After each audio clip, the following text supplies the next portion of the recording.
I tried coming up with a witty intro for this one, some kind of pun, a joke, something like that. But with this ink, it's bold, it's purple, and it's Private Reserve. So thanks to a fellow stationery YouTuber, I may or may not have come across sample vials for the entire Private Reserve line. That being said, we've looked at Vampire Red, danced around with Blue Suede, and this week, we're taking a look at a rather peculiar named ink called Purple Mojo. I'm gonna be honest, this is a very bold ink, and it gives off some really strong Phoenix Sun vibes, the whole purple jersey thing. But before we look at this ink, let's go ahead and go through that TLDW. Starting off, if you're in the market for a purple ink that will dry in under 10 seconds on Rhodia, then this is going to be your ink. It also does a decent job of holding up to water. That, though, are really my only two true positives here. While there aren't any outright negatives, there are a few could-be-betters. I would have liked to see this ink with a bit more dynamic range. There were a couple of skips and hard starts from my Moonman T1, and this one's just personal preference, but true purple was never much of a favorite color for me. That said, though, let's go through the review so we can see if this purple may be a good purchase for you. This ink, well, it's purple. On the right is mid to dark purple with just a small hint of violet right here. And on the left, it's more dark to darker purple with just a hint of the mid purple right here. But for the most part, I'm not finding much dynamic range as I would expect from an ink called Mojo. I do like what this ink does in the upper transition tones though.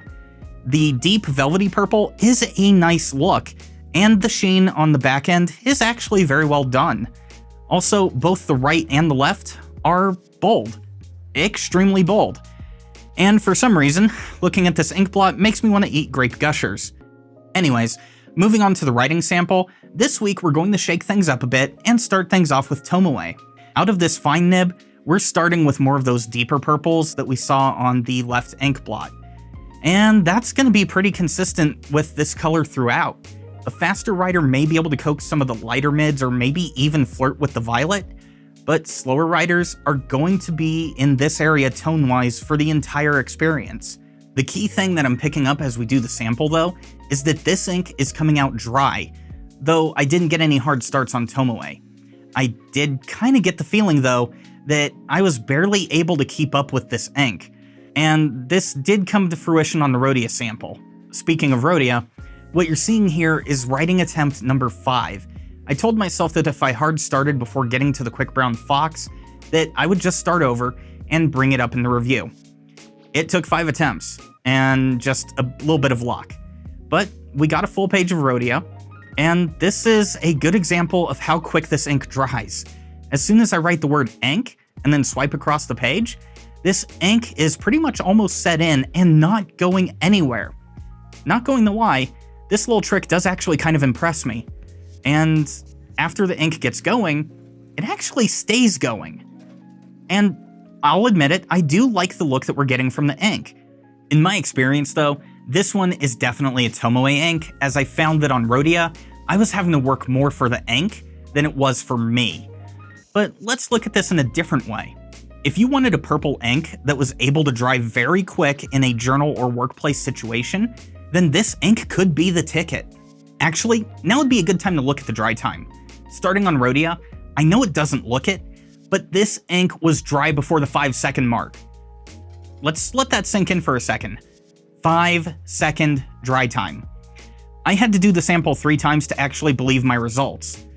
Tomoe, however, had a dry time that was easier for me to believe. This one was dry in under 10 seconds. And I think it's one of the reasons that I found the performance much more consistent on Tomoe than I did on Rhodia. Now the last part for us is going to be water performance. Honestly, I think this one actually did better than Rose Noir did. You can see that the top layer lifts the second that water hits it, but once we dry the page, this actually isn't bad performance. Sure, it's not pigment perfect, but it's actually recoverable, and that's a good quality to have. But that's going to be it for Purple Mojo. If you like the video, hit that thumbs up, and subscribe to the channel if you haven't already. Also, while you're down there, consider becoming a patron. I know my dogs really do enjoy the extra treats. Till next time though, don't drink the ink.